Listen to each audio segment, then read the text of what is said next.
ప్రార్థన చేసుకుందాము. పరలోకమందున తండ్రి, యేసు ప్రభు నాను మీకు వందనాలు ప్రభువా. తండ్రి, మీ దాసుని నిలబెట్టారు.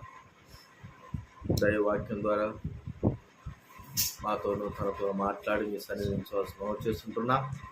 రావాల్సిన వారందరూ కూడా తీసుకురండి, కనికరించి మీ చిత్తానికి అప్పచెప్పుకుంటూ మహిమ ఘనత ప్రభావాలు చూపిస్తూ దేవుని వాక్యం ద్వారా మాట కరెక్ట్ మైక్ మీరు స్వాగతించుకోవచ్చు.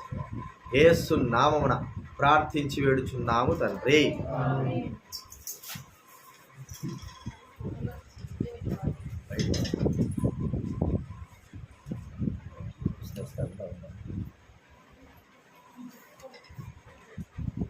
కీర్తన గ్రంథము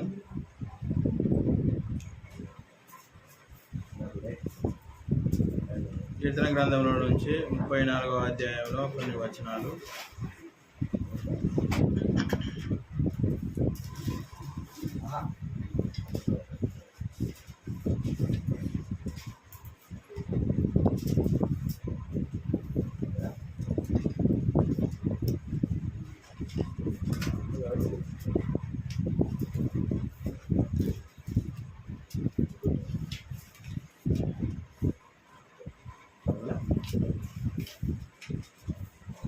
కీర్తనల గ్రంథము 34వ అధ్యాయము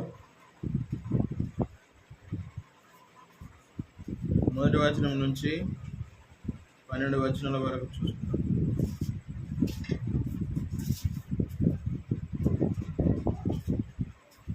నేను ఎల్లప్పుడూ యెహోవాను సన్నిధించదను, నిత్యము ఆయన కీర్తి నా నోట నుండును.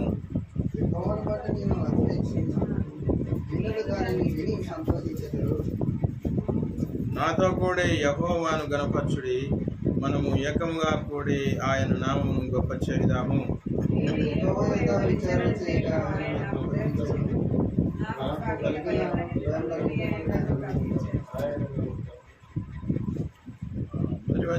నేను ఎల్లప్పుడూ యెహోవాను సన్నిధించను, నిత్యము ఆయన కీర్తి నా నోట నుండును. కీర్తనకారుడు, ఇది దావీదు రచించినటువంటి కీర్తనలో ఒకటి. కాబట్టి దావీదు తన ఆపత్కాలంలో యందు దేవుడైనటువంటి యెహోవాను సన్నిధిస్తూ, అంటే ఆయనను స్తుతించి ఆరాధించుచు ఆయననే నమ్ముకొని వెంబడించినటువంటి వాడు దావీదు. కాబట్టి దావీదు అరణ్యములలో తిరుగుతున్నప్పుడు అనేకమైనటువంటి శత్రువులు ఆయనను వెంబడించినప్పుడు ఆ శత్రువుల బారి నుంచి కాపాడవలనని దేవుణ్ణి ప్రార్థిస్తూ మొరపెట్టుకుంటూ వస్తున్నాను అన్నమాట. అందుకనే నేను ఎల్లప్పుడూ యెహోవాను సన్నిధించాను. యెహోవా ఆయన మంచి దేవుడు, కాబట్టి ఆయన దయగలిగినటువంటి దేవుడు, ప్రేమ కలిగినటువంటి దేవుడు, ఆయన కృప కలిగినటువంటి దేవుడు. కాబట్టి ఆయనను మనము సన్నిధించినప్పుడు, ఆయనను మనము స్తుతించినప్పుడు ఆయన కీర్తి మన నోట నుండి ఆయనను నిత్యము ఆరాధించినప్పుడు, ఆయనను నమ్ముకొని ఆయన యందు మనము విశ్వాసం ఉంచినప్పుడు ఆయన మనకు తోడుగా ఉండేటటువంటి దేవుడు అని తెలియజేస్తూ వస్తున్నాను. కాబట్టి యెహోవాను బట్టి నేను అతిశయించుచున్నాను, దీనులు దాన్ని విని సంతోషించెదరు అంటున్నాడు. కాబట్టి దేవుడైనటువంటి యెహోవాను బట్టి, మన ప్రభు అయినటువంటి యేసు క్రీస్తును బట్టి మనము ఆయన యందు సంతోషించే వారంగా, ఆయన యందు మనము ఉల్లసించే వారంగా ఉండాలని దేవుడు కోరుతా ఉన్నాడు. మనము ఆయన యందు సంతోషించి ఆయన యందు ఉల్లసించడము, ఆయన నామమే మనకు బలము గానముగా ఉండాలని దేవుడు తెలియజేస్తూ వస్తున్నాడు. కాబట్టి దీనులు దీనిని చూచి, దీనులు అంటే ఎటువంటి ఆధారం లేనటువంటి వారు ఈ విషయాలను, మనలో ఉన్నటువంటి విషయాలను చూసి వాళ్ళు సంతోషించేటటువంటి వారుగా ఉంటారని తెలియజేస్తున్నారు. కాబట్టి నాతో కూడా యెహోవాను గణపరచుడి. కాబట్టి మనము ఆయనను, దేవుడైనటువంటి యెహోవాను, మన ప్రభు అయినటువంటి, మన రక్షకుడైనటువంటి యేసుక్రీస్తు ప్రభు నామమును స్మరిస్తూ ఆయనను గణపరుస్తూ ఆయనకు అర్పించుకునేటువంటి వారంగా ఉండాలని దేవుడు కోరుతూ వస్తున్నాడు. కాబట్టి మనము ఏకముగా కూడి ఆయన నామమును గొప్ప చేయుదాం. నేను యెహోవా యొద్ద విచారణ చేయగా ఆయన నాకు ఉత్తరం ఇచ్చెను. కాబట్టి దావీదు ఆయన ఆపద కాలంలో ఉన్నప్పుడు, ఆయనను శత్రువు వెంబడించినప్పుడు ఆయన విచారణ చేస్తూ వచ్చినాడు అనమాట. కాబట్టి ఆయన విచారణ చేసినప్పుడు వెంటనే దేవుడు ఆయనకు సహాయం చేసినట్టుగా చూస్తున్నాం. సౌలు రాజుతో కలిసి సౌలు రాజు మీదకి యుద్ధానికి ఫిలిష్తీయులు వెళ్ళినప్పుడు అప్పుడు దావీదు ఫిలిష్తీయుల రాజు దగ్గర అతడు శరణు ఉండి ఫిలిష్తీయుల రాజు దగ్గర అతడు ఆశ్రయం పొంది ఉన్నప్పుడు అప్పుడు ఫిలిష్తీయులు కూడా దావీదును యుద్ధానికి రావాలని కోరుతారనమాట. కోరినప్పుడు ఆయన వెళ్ళినప్పుడు ఎందుకంటే ఇశ్రాయేలు రాజుకు వ్యతిరేకంగా యుద్ధం చేయడానికి దావీదు ఫిలిష్తీయులతో పాటు వెళ్తా ఉన్నాడు. కాబట్టి ఆ విషయాన్ని బట్టి దేవుడు అతనిని హెచ్చరిస్తూ వస్తున్నాడు. కాబట్టి అతడు అక్కడికి వెళ్ళిన తర్వాత ఫిలిష్తీయుల యొక్క సర్దారులు దావీదు చాలా బలశూరుడు కాబట్టి మనము యుద్ధంలో ఉన్నప్పుడు ఇశ్రాయేలు రాజుకు సహాయం చేస్తాడు కానీ మనకు సహాయం చేయడు. యుద్ధము ఘోరంగా జరుగుతున్నప్పుడు దావీదు వారి పక్షమున పోరాడితే మనము దావీదు ఎదుట నిల్వజాలము కాబట్టి దావీదును పంపివేయాలని చెప్పేసి రాజును ఫిలిష్తీయుల రాజును సర్దారులు కోరినప్పుడు అప్పుడు ఫిలిష్తీయుల రాజు దావీదును వెనుకకు వెళ్ళిపో, మాతో యుద్ధం చేయడానికి అవసరం లేదు అని చెప్పేసి వెళ్ళిపోమని చెప్తే అతడు తిరిగి సిక్లాగు పట్టణానికి వస్తాడు. సిక్లాగు పట్టణానికి వచ్చేసరికి అక్కడికి శత్రువులు వచ్చి వారి యొక్క భార్యలను పిల్లలను అందరినీ కూడా దోచుకొని వెళ్ళిపోతారు. అప్పుడు ఇక్కడ మనము చూసినట్టయితే అప్పుడు విచారణ చేస్తాడు దేవుని దగ్గర. ఏమని విచారణ చేస్తాడంటే దావీదు పోయినటువంటి ఫిలిష్తీయులతో యుద్ధం చేయడానికి వెళ్ళినటువంటి ఆ యొక్క విషయము దేవుని ఎదుట చాలా తప్పు అన్నమాట. ఎందుకంటే ఇశ్రాయేలుల రాజు అయినటువంటి సౌలుకు వ్యతిరేకంగా యుద్ధం చేయడానికి పోతున్నావు కాబట్టి ఇశ్రాయేలు సైన్యములు ఎవరి సైన్యములు? యెహోవా దేవుని యొక్క సైన్యములు.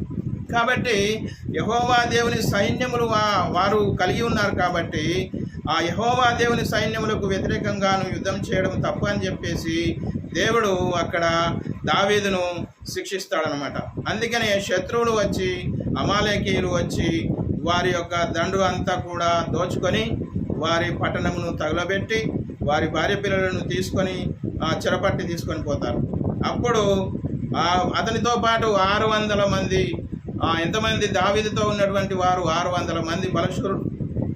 వారందరూ కూడా మన భార్యను మనం పోగొట్టుకోవడానికి కారణం దావీదే. కాబట్టి దావీదును రాళ్ళు రువ్వి చంపుదామని చెప్పేసి వాళ్ళు తీర్మానం చేసుకున్నప్పుడు అప్పుడు బిగ్గరగా దేవుని దగ్గర అరిచి ఏడ్చి దుఃఖపడి అప్పుడు పశ్చాత్తాప పొందినప్పుడు దావీదును దేవుడు కనికరించి ఇప్పుడు నీవు వారిని వెంబడిస్తే వారిని కలుసుకొని వారిని అందరినీ కూడా నువ్వు సమస్తము సంపాదించుకుంటావని దేవుడు సమాధానం ఇస్తాడు. అందుకని ఇక్కడ తెలియజేస్తున్నటువంటి విషయం ఏంటంటే నాకు కలిగిన భయములన్నింటిలో నుండి ఆయన నన్ను తప్పించెను. కాబట్టి దావీదు వారిని వెంబడిస్తాడు. సరే, ఇప్పుడు తప్పైపోయింది నా వలన, కాబట్టి నేను దేవుని యొద్ద విచారణ చేసి తెలుసుకున్నప్పుడు వారందరూ కూడా 600 మంది దావీదుతో పాటు వెళ్ళి అక్కడ వాళ్ళనందరినీ ఓడించి గెలిచి వాళ్ళ భార్యను పిల్లలందరినీ మళ్ళా తీసుకొని వచ్చేస్తాడు. వచ్చిన తర్వాత వాళ్ళ దగ్గర ఉన్నటువంటి అందరినీ దోచుకొని వచ్చిన తర్వాత అప్పుడు వీరు సంపాదించుకున్నదే గాక ఆయన దావీదుతో ఉన్నటువంటి వారికి బలశూరులకు అందరికీ బహుమానాలు ఇవ్వడానికి కూడా అంత ధనము అప్పుడు సంపాదించడం అంటే దావీదు. కాబట్టి ఇక్కడ మనము చూసినట్టయితే 5వ వచనంలో నాకు వారు ఆయన తట్టు చూడగా వారికి వెలుగు కలిగెను. కాబట్టి దేవుని తట్టు చూసినాడు దావీదు. దేవుని తట్టు చూసినప్పుడు దేవుడు అతనికి మాట సెలవీయగానే ఆ ప్రకారము జరిగిందనమాట. వారి ముఖములు ఎన్నడూ లజ్జింపకపోవును. దేవుని తట్టు చూసినటువంటి వారిపై దేవుని యొక్క వెలుగు వారి ముఖముల మీద ప్రకాశింపజేస్తాడంట. వారి ముఖములు ఎప్పుడు కూడా సిగ్గుపడవు, లజ్జింపకపోవును అంటే సిగ్గుపడవు అంటున్నాడు.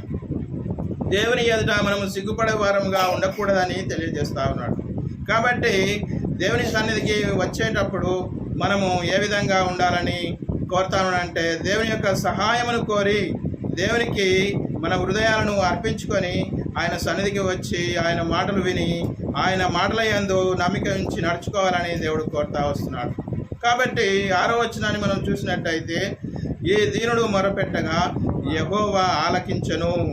కాబట్టి దావీదు అక్కడ దీనుడై, కాబట్టి ఏమీ ఆసరా లేనటువంటి వాడుగై, తనతో పాటు ఉన్నటువంటి స్నేహితులందరూ కూడా అతన్ని కొట్టడానికి రాళ్ళు పట్టుకొని రెడీగా ఉన్నారు.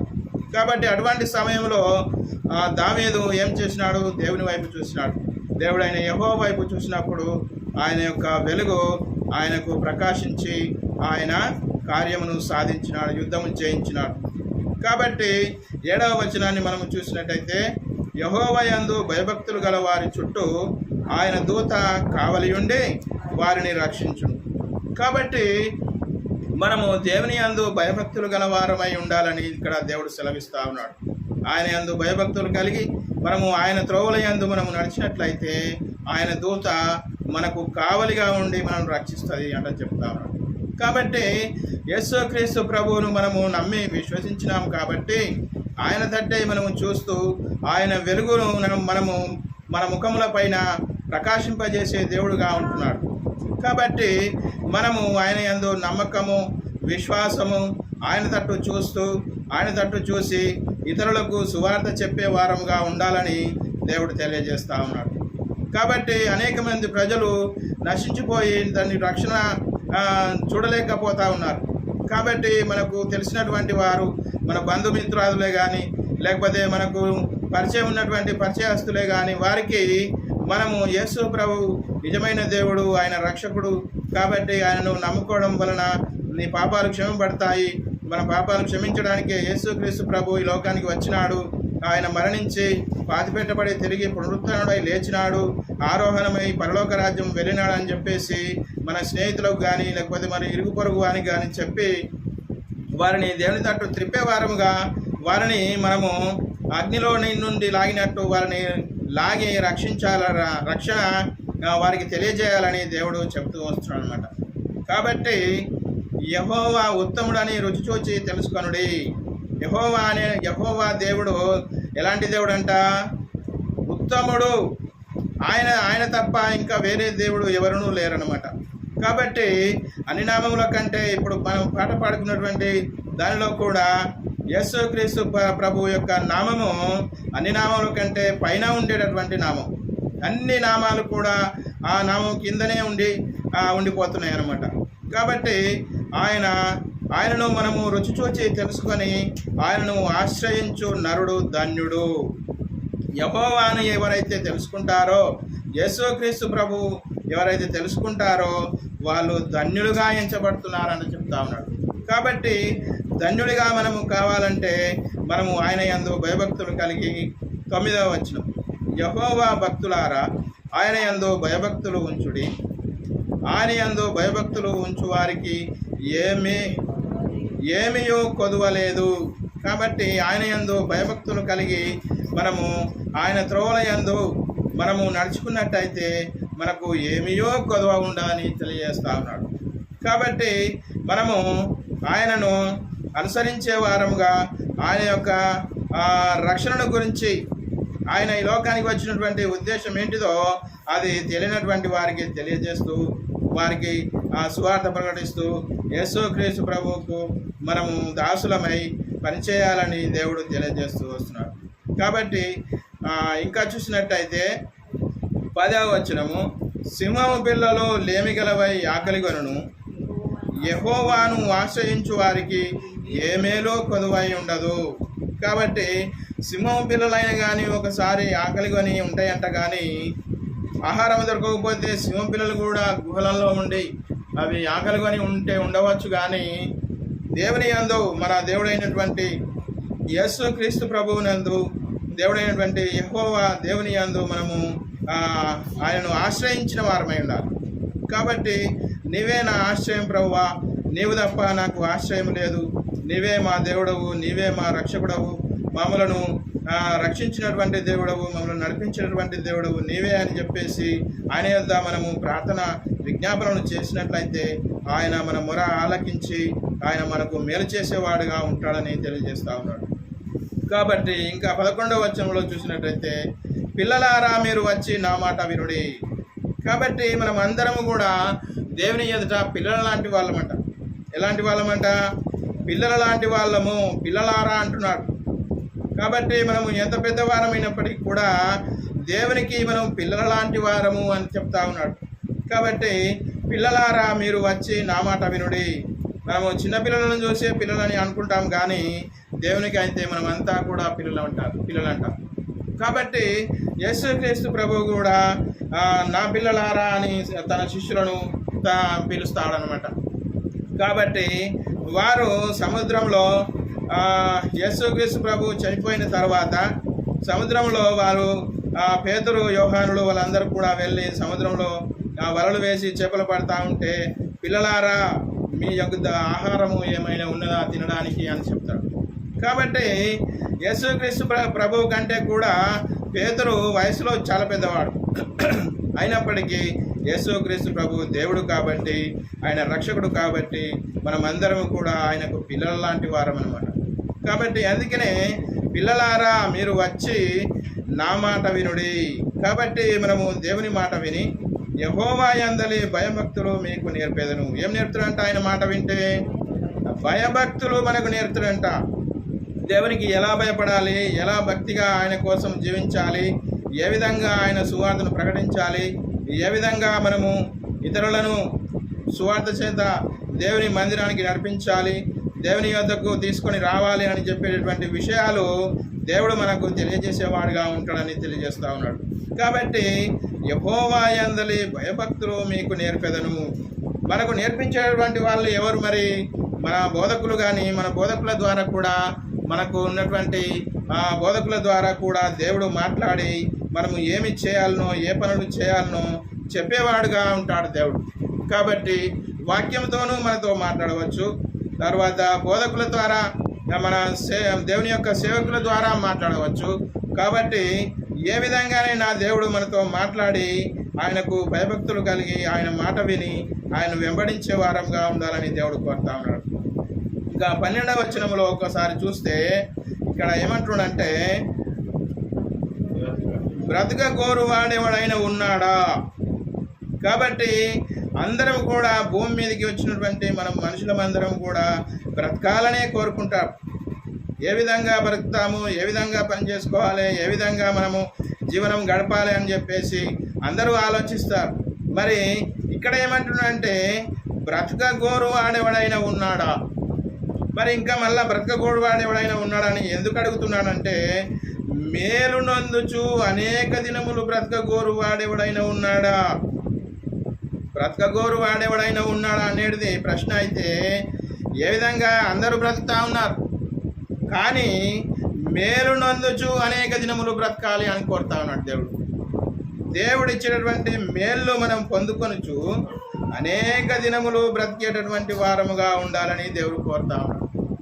కాబట్టి దేవుడు ఇచ్చేటటువంటి మేళ్ళ గురించి మనము ఆయన యొద్ద విజ్ఞాపన చేసేవారంగా, ఆయన యొద్ద మనము ప్రార్థన చేసేవారంగా, అనేకమైనటువంటి నశించిపోతున్నటువంటి ప్రజల విషయమై వాళ్ళకు సువార్త ప్రకటించే విషయంలో మనము ఎవరికి సువార్త చెప్పాలి, ఎలా చెప్పాలి, నాకు ఒక ఇద్దరినన్నా ఒకరినన్నా నాకు చూపించు ప్రభువా, ఈరోజు మరి చూపిస్తే నేను వారికి నీ గురించి సువార్తను చెప్తాను ప్రభువా అని చెప్పేసి మనము దేవుని యొద్ద ప్రార్థన చేసినట్టయితే దేవుడు మనకు తప్పక ఎవరినన్నా ఒకరిని చూపిస్తాడనమాట. వారికి మనము సువార్త చెప్పేవారంగా ఉండాలి.